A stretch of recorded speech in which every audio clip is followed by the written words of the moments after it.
최근 전 세계 생태계를 거의 초토화시키며 공포의 상징으로 떠오른 괴생물체가 있습니다. 미국과 같은 선진국마저도 도저히 손쓸 방법이 없다며 어떻게든 해결책 마련에 고심하는 사이 사상자들은 날이 갈수록 늘어갔고 결국 세계 정부는 과학자들이 고안해낸 장비에 천문학적인 돈을 들여가며 이들을 퇴치하겠다고 선언했습니다. 하지만 효과는 미비했습니다. 값비싼 장비와 전문가들을 매번 동원하기엔 괴생명체의 개체 수는 워낙 빠르게 증가했고 서식지 또한 방대했기 때문이었는데요. 모든 것을 포기하기 직전 그들은 우연한 기회에 정답은 아주 가까운 곳에 있음을 알아냈습니다. 그곳은 다름 아닌 한국이었죠.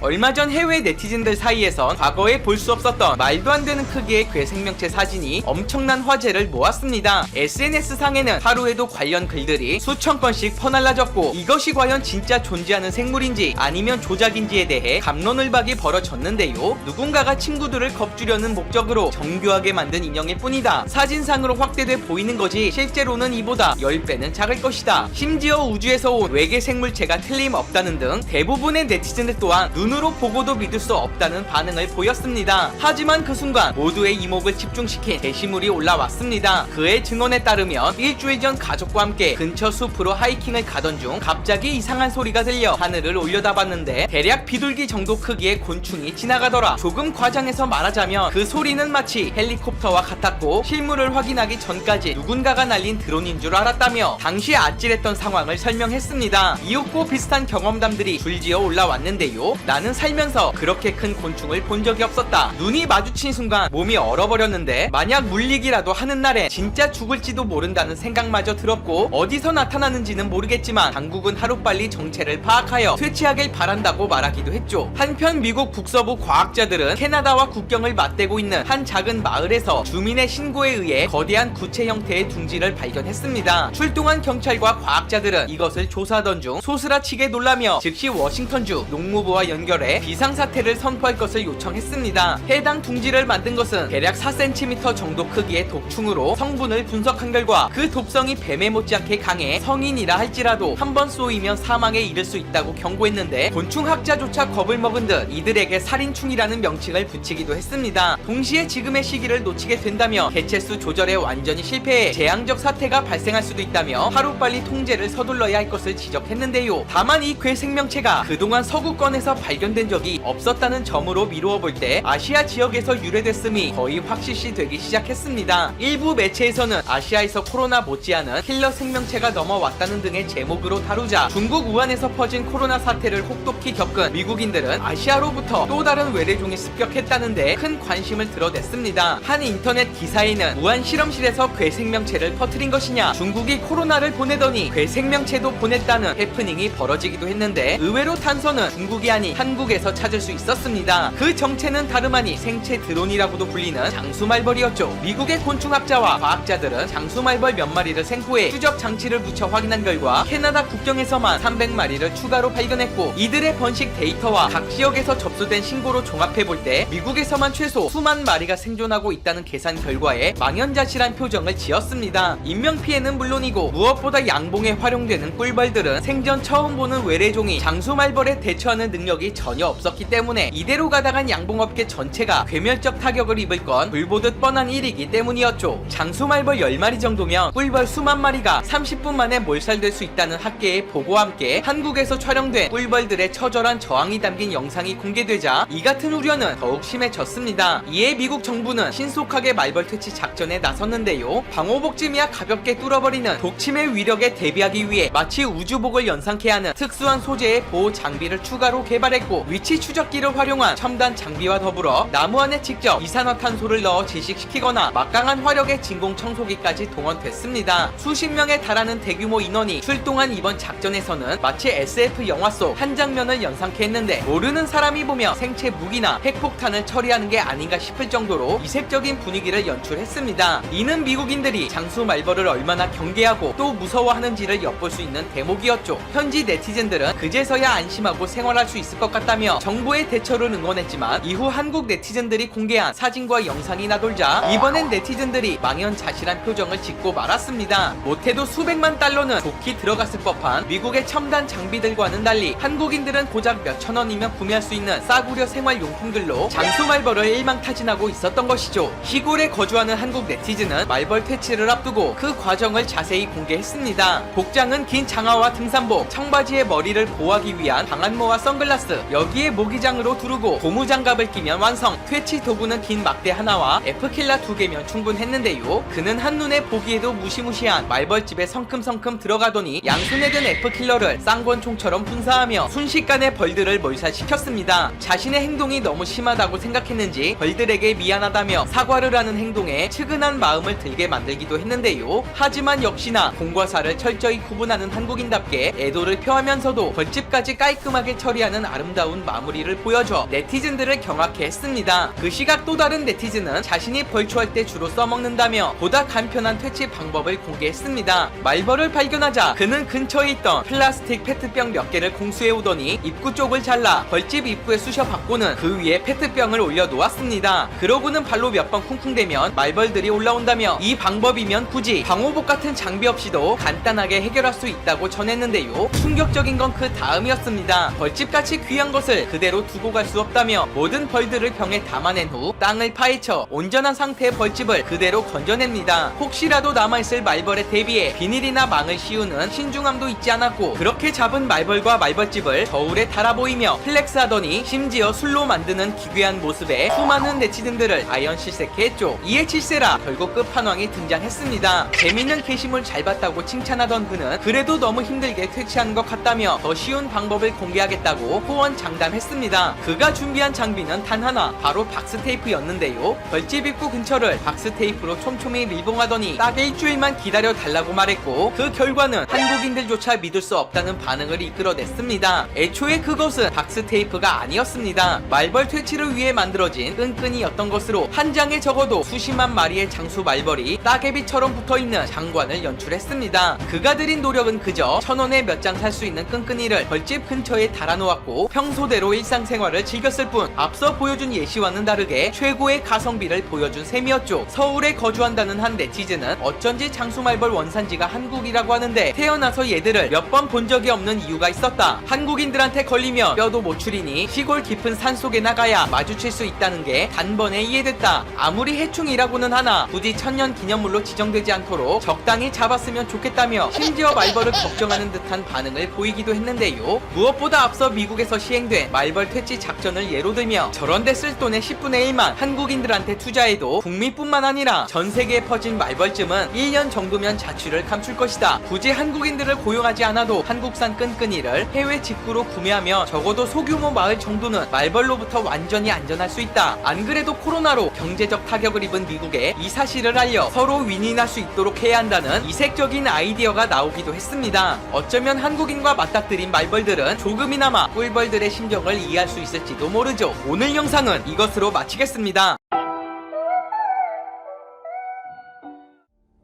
매일 다양한 세계 뉴스를 한방에 쭉 전해드리는 푸쉬뉴스입니다.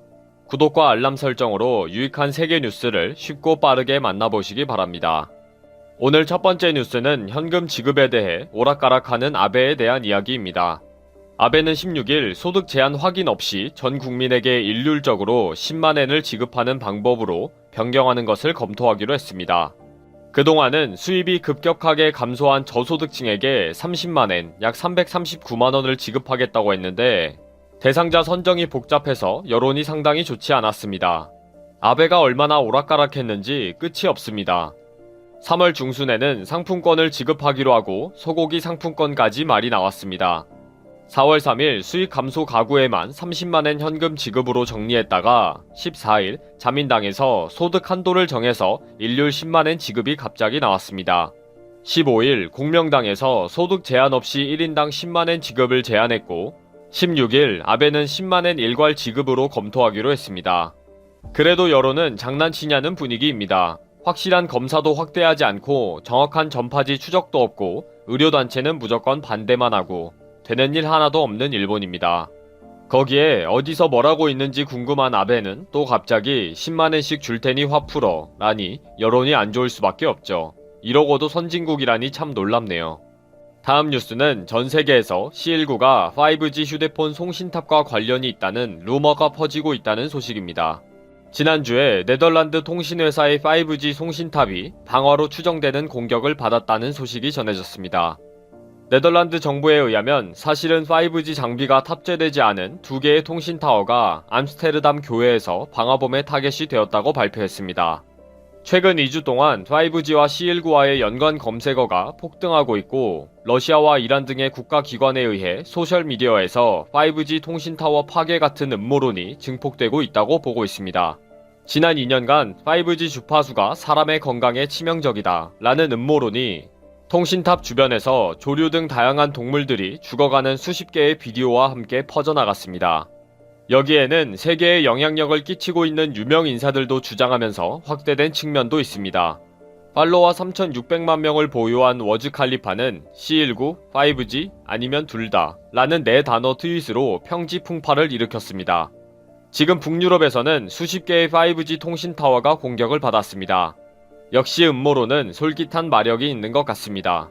정치에는 이런 음모론과 선동이 최고의 약발이라는데 이제는 5G 통신 시대까지 음모론으로 제거하는 비정상 국가도 있네요.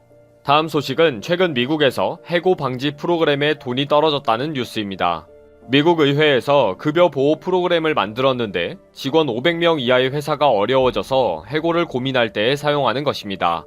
2개월치 급여와 일부 임대료 및 유틸리티 비용에 대한 대출을 제공하는데 그 기간 동안 일절 해고를 하지 않으면 갚지 않아도 된다는 돈입니다. 그런데 최근 갑자기 대출 요청이 들어오면서 2주 만에 3,500만 달러, 약 428억 원이 소진되어 버린 것입니다. 미국 의회가 2조 달러, 약 2,446억 원의 C19 새로운 구제 프로그램을 만들면서 수많은 소기업들의 원성을 받게 된 것입니다. 미국은 4주 동안 2천만 명이 넘는 실직자가 발생해 실업수당을 신청했는데 이 와중에 대출 신청이 폭주하면서 감당을 못한 것입니다. 의회에서는 새로운 자금 설계를 위해 미국 재무성과 긴급하게 협의를 하고 있다고 합니다. 지금 상황이 상상을 뛰어넘는 초유의 사태이기 때문에 어떤 대책을 세워도 완벽할 수 없고 여기저기 아우성이 날 정도로 대책은 부실할 것입니다. 미국은 이 소식뿐 아니라 매일 우울한 소식만 올라오고 있네요. 다음 뉴스는 미국 캘리포니아의 일가족 사진이 마스크 판매업자에 의해 불법 도용되었다는 이야기입니다. 8년 전 일가족이 사진 작가의 의뢰에 찍은 가족 사진이 웹사이트에 잠시 올려진 적이 있을 뿐인데 그 사진이 페이스북에서 슬픈 가정의 마스크 이야기로 포장되었다고 합니다. 이 광고는 이 아름다운 가족은 필터맥스 마스크를 착용한 막내 아들만 살아남았습니다. 로 시작했습니다. 온 가족이 함께 176명 이벤트에 참석했는데 막내 아들 저스틴이 마스크를 유일하게 착용했고 결국 아름다운 미소를 짓고 있는 막내 아들을 제외하고 온 가족은 불행하게 되었다는 거죠. 그러면서 필터맥스 마스크는 당신과 당신의 가족을 지켜줍니다. 필터맥스는 박테리아, 먼지, 스모그 및 꽃가루의 99.9%가 폐로 유입되는 것을 효과적으로 차단하는 5중 보호 필터를 사용해 이중 여과 밸브 기술을 사용합니다. 이 광고는 또한 FDA 승인을 받았습니다. 라고 광고를 한 것입니다. 물론 사진을 도용당한 가족은 신고를 했고 페이스북은 광고를 제거했으며 경찰은 수사에 나섰다고 합니다. 페이스북 대변인은 가족들에게 깊은 사과를 드립니다. 로 발표했을 뿐입니다. 어려운 때이니 열심히 돈을 벌어야겠지만 지킬 것은 지켜야지. 어떻게 단란한 한 가족을 한 방에 훅 보내나요? 다음 소식은 전 세계의 절반에 가까운 나라가 구제 금융을 문의했다는 IMF의 발표에 관한 내용입니다. IMF에 의하면 지금까지 100여 개국에서 긴급 지원을 요청했으며 G20 재무장관과 은행 총재와 회의를 했다고 발표했습니다. IMF는 1930년대 이후 세계 경제가 가장 심각한 침체를 겪고 있다는 경고를 하면서 각국 정부와 보건당국은 더 나쁜 결과를 방지하기 위해 협력해야 한다고 했습니다. 가능하면 어려움을 겪는 국가에게 최대한의 대출을 하도록 준비가 되어 있지만 반드시 영수증을 잘 보관해야 합니다. 책임감과 투명성이 보장되어야 합니다. 라고 IMF 책임자는 말했습니다. IMF는 각국의 정책 입안자들이 C19에 대한 국제적인 협력과 대응을 하지 않으면 경기 침체는 2021년까지 이어질 위험이 있다고 말했습니다. 한국은 외환 위기를 겪으면서 IMF로부터 지나친 강압적인 태도와 사채 이자와 같은 채권자의 폭행을 겪은 바가 있습니다. 세계 경제가 하나로 연결되어 있는 이 시대에 또 다른 나라가 IMF로 더 어려워지지 않기를 바랍니다. 이상 다양한 세계 뉴스를 정리해 전해드리는 푸시뉴스였습니다.